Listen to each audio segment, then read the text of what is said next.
Yo, what is up, my friends? It's Steve from Straight Fire Picks. We got your best bets for NFL Wildcard Sunday here on Sunday, January 12, 2025. We got the Buffalo Bills versus the Denver Broncos. We got the Washington Commanders versus the Tampa Bay Buccaneers. And we got the Green Bay Packers versus the Philadelphia Eagles. Looking forward to all three of these games, guys. We got bets for each game. We got 5 picks total. We're going to have player props, spreads, stuff like that. It's going to be a great day here in the NFL. So if y'all are new to the channel, make sure you guys hit that like and subscribe button. Always appreciate that. We are on the road to 9,000 subscribers. As always, appreciate all of your guys' support. You guys absolutely rock. Normally, I do a recap for how we did last episode, but I'm actually recording this on Saturday afternoon before the games on Saturday. So we have, I believe, 5 picks on Saturday too, so we'll see how we do. We are on a 10-2 run as of right now, though. So hopefully that even betters itself after Saturday. At least hopefully we go 3-2, 4-1, maybe 5-0 if the betting gods are with us. So hopefully that happens. But as always, guys, appreciate all of your guys' support. It's so great to be back with you guys. And the NFL so far has been very good to us. So hopefully that continues. Make sure you guys drop your favorite pick down below in the comment section. If you guys would like your pick included in our comment capper section, make sure you guys put a star or an asterisk next to your pick. I'll include your pick in our when we're going over our recap and give you a shout out there for that if your pick hits. So make sure you guys do that. Check out all of our links down below as well. Twitter, Instagram, TikTok.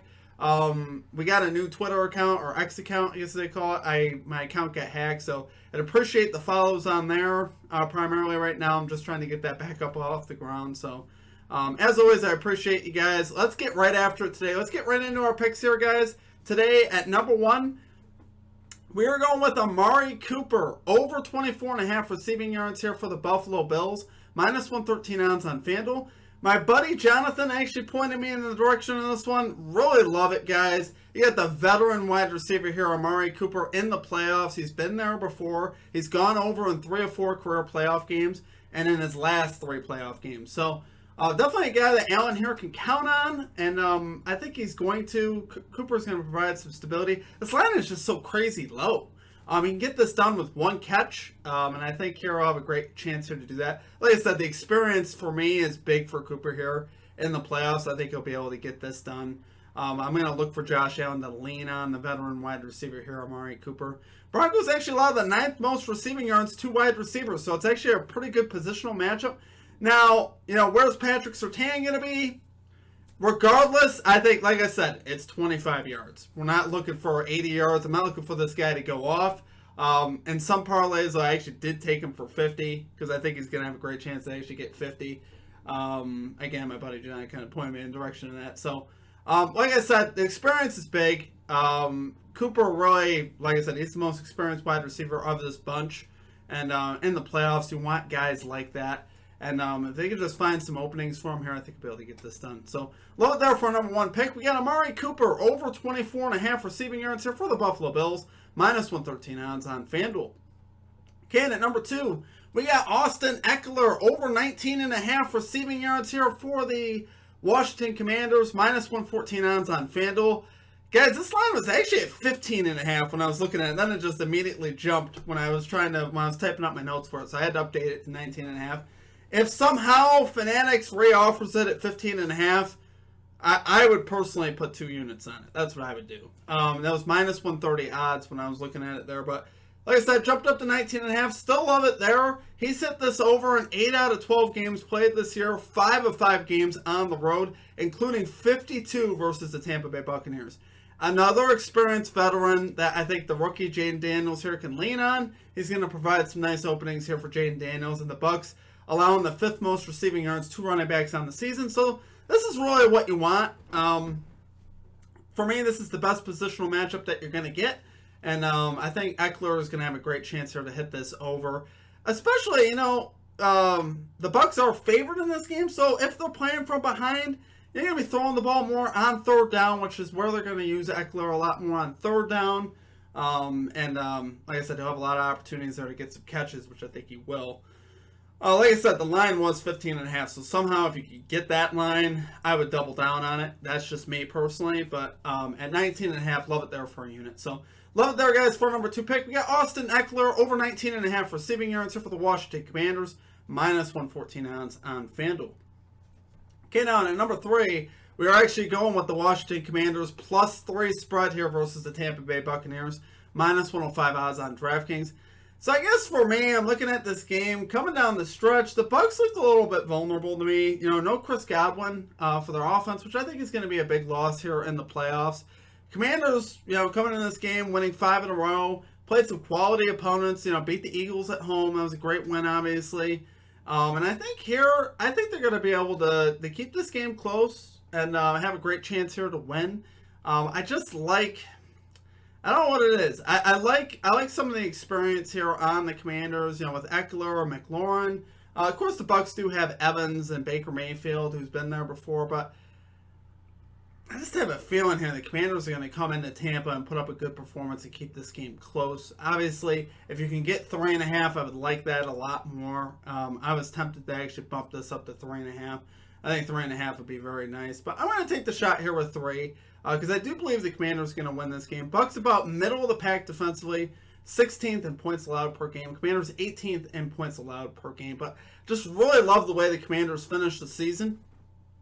And I think Jayden Daniels really is the real deal. And like I said, as far as from an injury standpoint, I think that loss at Godwin, I think it's going to show its head at some point. And I think here in the playoffs, I think it definitely could. So.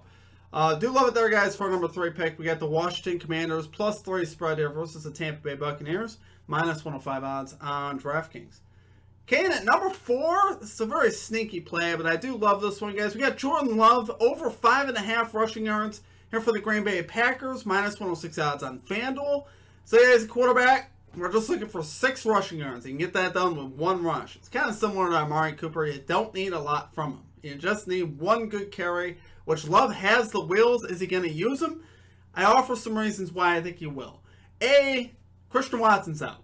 So, I think it's more likely you're going to see less openings, obviously, among the wide receivers with Watson being out. I think that's a big deal. So far, he's actually 2 of 2 to this line without Christian Watson in the lineup to hit me over. Eagles about middle of the pack in rushing yards allowed to quarterback, 16th. So, I think it's a decent spot here for Love. It is the playoffs. It's the playoffs, guys. If you ever need a guy to go out and get some tough yards, pick up the first down, send a message, this is the game where Love needs to do it, right? If the play breaks down and he has to go get it done with his legs, lower the shoulder, put some juice and energy into his team, that's a great way to do it. And he has the, like I said, he has the legs to do it. A lot of times he just doesn't use his legs. It can be frustrating sometimes, but I think here against Philly on the road, there's going to be some moments where I think he's going to use his legs. I think he's going to do it more than once or twice. I do think Love is going to use his legs in this game. So that's why I love him, honestly, to go over. So, especially with Watson out. So, love it there for our number 4 pick. We got Jordan Love over 5.5 rushing yards here for the Green Bay Packers. Minus 106 odds on FanDuel. Finally, at number 5, this one really stuck out to me. More than some of the other ones, honestly. We got Bo Nix over 223.5 passing yards here for the Denver Broncos. Minus 113 odds on FanDuel. Now, I say that primarily because I'm a Bills fan. I'm a Lions fan. You guys know this. Look behind me. So I watch a lot of Bills and Lions football. I watch, obviously, pretty much every game. So the Bills secondary has looked very vulnerable lately. We saw those 2 games versus the Patriots. Joe Milton over 240 yards passing. A lot of people didn't even know who that guy's name was. And he came in and threw for 240. And there were starters in there for the Bills defense. A couple weeks prior to Drake May in a meaningful game versus the same team, Drake May hit the over easily. We had 269. And obviously we saw Jared Goff throw for about 500 in Detroit. We saw Stafford throw for over 300. This is all at the end of the season. So the secondary has looked vulnerable. And that's part of the reason why you're going to see people out there that really like the Broncos spread this week. Because you got the Broncos here coming off a whooping of the Chiefs, playing well at the end of the season, played the way into the playoffs.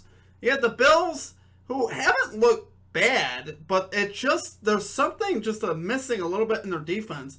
And the secondary concerns me. And it's been this way in the playoffs before. We saw Joe Burrow run through this Bills secondary in the divisional round. Is either, I believe it was 2 years ago, might have been last year. It was either a year or 2 years ago. We saw Joe Burrow run through the secondary. So I think the secondary could have some trouble. I think Bo Nix, despite being a rookie, I think could get this done. He's a tough guy. He is just 7 of 17 for the year to this line, but 5 of his last 7 games to the over. So we've seen him at the end of the year really come on and start to hit this over. Bills, like I said, like I mentioned, have allowed a quarterback to go over this number in 4 of the last 5 games, including hitting their personal overs as well. Like I said, secondary been shaky. Nix has been trending strong. You also got a negative game script here for Denver, so you know Buffalo's going to score points with Josh Allen. There's no way they're not. So Bo Nix is going to have to do his part too, and I don't think the running game is going to be a way to get that done. I think Bo Nix is going to have to show out and play well if the Broncos are going to keep this game close. Even if it's not close, Bo Nix is still going to be throwing the football. So we can catch this late in the fourth quarter as well with garbage time, where the Bills play some prevent defense and let them have some underneath stuff. I'm fine with that. So I think this is a great spot here for Nix to go over. So love it there for number 5 pick. We got Bo Nix over 223.5 passing yards here for the Denver Broncos, minus 113 odds on FanDuel. Alright guys, that's going to do it for our picks. If you guys enjoyed the content, make sure you guys hit that like and subscribe button. Always appreciate that. We are on the road to 9,000 subscribers. Again, make sure you guys follow us on all of our social media links, Twitter, Instagram, TikTok. Great ways to keep up with us, recap, stuff like that. We also do have a Discord page as well, so check that out as well, where you can talk to people in the community. So, as always, appreciate y'all. I hope you guys have a great rest of your day. We will catch you guys all next time. Peace out.